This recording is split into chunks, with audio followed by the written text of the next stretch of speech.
ഈ dot 8.0 network ഉണ്ട് V എമ്മിനകത്ത്. ആ വി എമ്മിനകത്ത് നമുക്ക് റൂട്ട് അവൈലബിൾ അല്ല. ആ റൂട്ട് അവൈലബിൾ ആക്കാൻ വേണ്ടിയാണ് നമ്മൾ ട്രൈ ചെയ്തുകൊണ്ടിരിക്കുന്നത്. ഇപ്പൊ നമുക്കിവിടെ ഓപ്പൺ സെൻസ് ഫയർവാൾ ആണ് യൂസ് ചെയ്യുന്നത്. അതിനകത്ത് സെയിം 8.0യിലേക്ക് നമ്മൾ ഗേറ്റ് വേ ക്രിയേറ്റ് ചെയ്തിട്ടുണ്ട്. അതിനൊക്കെ റൂട്ട് ക്രിയേറ്റ് ചെയ്തിട്ടുണ്ട്. ഇപ്പൊ 8.1ലേക്ക് അവൈലബിൾ ആകും. ഓക്കെ, അപ്പൊ നമ്മളിപ്പോ ട്രൈ ചെയ്യുന്നത്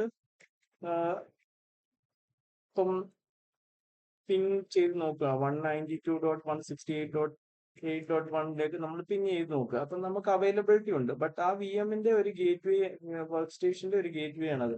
പിന്നെ നമുക്ക് 8.129ലേക്ക് നമുക്ക് ആക്ച്വലി ഒരു ലാബ് ക്രിയേറ്റ് ചെയ്തിട്ടുണ്ട്. അപ്പൊ ഇവിടെ നോക്കുകയാണെങ്കിൽ 192.168.8.129 നമുക്ക് അതിനകത്തോട്ട് ആക്സസ് കിട്ടുന്നില്ല. ഓക്കെ, നമ്മുടെ ഒരു മെയിൻ ബേസിക് ഇഷ്യൂ, ഇതൊരു റൗട്ടിങ് ഇഷ്യൂ ആണ് ആക്ച്വലി. പക്ഷെ നമുക്ക് അതിന്റെ ഗേറ്റ് വേ വരെ കിട്ടുന്നുണ്ട്. ഓക്കെ, നമ്മള് കുട്ടി യൂസ് ചെയ്തിട്ട് നമുക്കത് അതിന്റെ ആ 192.168.8.129 കിട്ടില്ല. അപ്പൊ പക്ഷെ നമുക്കൊരു സെർവർ ഉണ്ട്, അതിനകത്തോട്ട് കണക്ട് ചെയ്യാം. 168.8.5. ഓക്കെ, 192.168.8.5 അതിനകത്തോട്ട് നമുക്ക് കണക്ട് ചെയ്യാം. സോറി, 8.5 അല്ല, 20.5. ഓക്കെ, 192.168.20.5. ഓക്കെ, അതിനകത്തോട്ട് നമുക്ക് കണക്ട് ചെയ്യുമ്പോൾ നമുക്ക് ആ റൂട്ട് അവൈലബിൾ ആണോ എന്ന് അവിടുന്ന് ചെക്ക് ചെയ്യാം.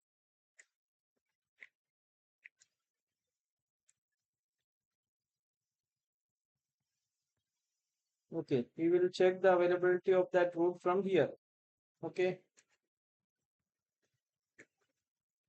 സോ എനിക്ക് ആ സെർവറിനകത്തുനിന്ന് 129 ലാബിലേക്ക് നമുക്ക് ആക്സസ് ഉണ്ട്.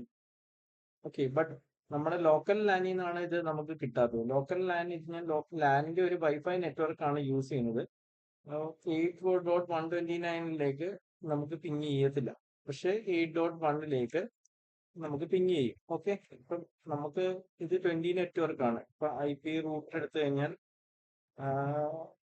സോറി, ഐ പി കോൺഫിഗ് എടുത്തു കഴിഞ്ഞാൽ ഇത് ഒരു 20.166 എന്നുള്ള ഒരു നെറ്റ്വർക്ക് ആണ്. അതിനകത്ത് ഗേറ്റ് വേ ആണ് 20.5. ഗേറ്റ് വേയിലാണ് നമ്മൾ ഇപ്പോൾ നിൽക്കുന്നത്. ഗേറ്റ് വേയിൽ നിന്ന് കഴിഞ്ഞാൽ നമുക്ക് ആക്ച്വലി ഈ ഗേറ്റ് വേന്ന് നമുക്ക് 192.168.8.129ലേക്ക് പിങ് ഉണ്ട്. ബട്ട് ലാനിൽ നിന്നില്ല. ഇതൊരു റൗട്ടിംഗ് ഇഷ്യൂ ആണ്. അപ്പൊ ഇതെങ്ങനെ നമുക്ക് സോൾവ് ചെയ്യണമെന്നുള്ള രീതിയിലാണ് നമുക്ക് അടുത്തതായിട്ട് നോക്കുന്നത്. ഓക്കെ, ബട്ട് നമുക്ക് ബാക്കിയുള്ള സർവീസസ് എല്ലാം അവൈലബിൾ ആണ്. ഇനി നമ്മൾ ഈ 129ലേക്ക് നമുക്ക് ഇവിടുന്ന് ടെൽനെറ്റ് ചെയ്ത് കയറി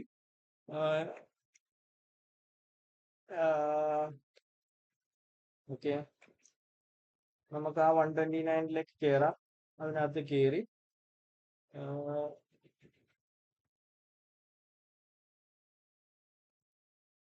നോക്കട്ടെ.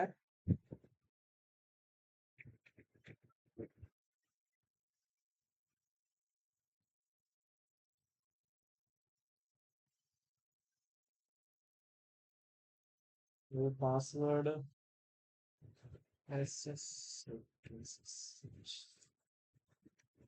റൂട്ട് എത്തുന്ന നോക്കുന്നത് 192.168.8.129.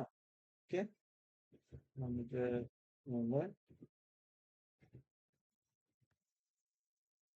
ഓക്കെ, നമ്മൾ ആ ലാബിനകത്ത് നമ്മളിപ്പോ കയറിയിരിക്കുകയാണ്. ഓക്കെ, പക്ഷെ നമുക്ക് ഇതിനകത്തുനിന്ന് തിങ് 192.168.20.166, അതായത് ഞാൻ യൂസ് ചെയ്യുന്ന മെഷീനാണ് 166 ആണെന്ന് തോന്നുന്നു.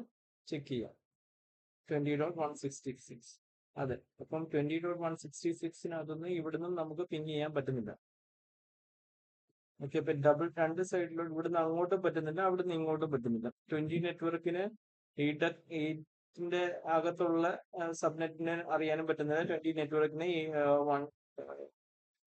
8 നെറ്റ്വർക്കിന് 20ക്കകത്തുള്ളത് അറിയാൻ പറ്റും. അതാണ് ഇവിടുത്തെ നമുക്ക് ഇഷ്യൂ. ഒക്കെ അപ്പൊ ഇതൊരു റൗട്ടിങ് ഇഷ്യൂ ആണ്. അപ്പൊ നമുക്ക് മെയിൻ ആയിട്ട് ഇതിനകത്ത് റൗട്ട്സ് ഏതൊക്കെയാണ് ഓൺലൈൻ നോക്കാം. ഓക്കെ, ഇതിനകത്ത് നമുക്ക് 8 നെറ്റ്വർക്കിലേക്ക് കമ്മ്യൂണിക്കേറ്റ് ചെയ്യാൻ വേണ്ടി ഇതിന്റെ 8.129 ആണ് നമുക്ക് കിടക്കുന്നത്. ഓക്കെ, 8.129. അപ്പൊ നമ്മൾ ഏത് 8 നെറ്റ്വർക്കിൽ നിന്നും അതിന്റെ ഗേറ്റ് വേ ആയ 8.129 വഴിയാണ് പോകുന്നത്. ഓക്കെ, ഇത് നമുക്ക് ചേഞ്ച് ചെയ്ത് നോക്കാം. പിന്നെ വേറെ രണ്ട്, അത് ഡോക്കർ ആണ് ഇതിനകത്ത് കിടക്കുന്നത്. അപ്പൊ നമുക്ക് ഈ റൗട്ടിംഗ് ഇഷ്യൂ എങ്ങനെയാണ് സോൾവ് ചെയ്യുന്നതെന്നാണ് നമുക്കിപ്പോ നോക്കേണ്ടത്. ഓക്കെ, ഇനി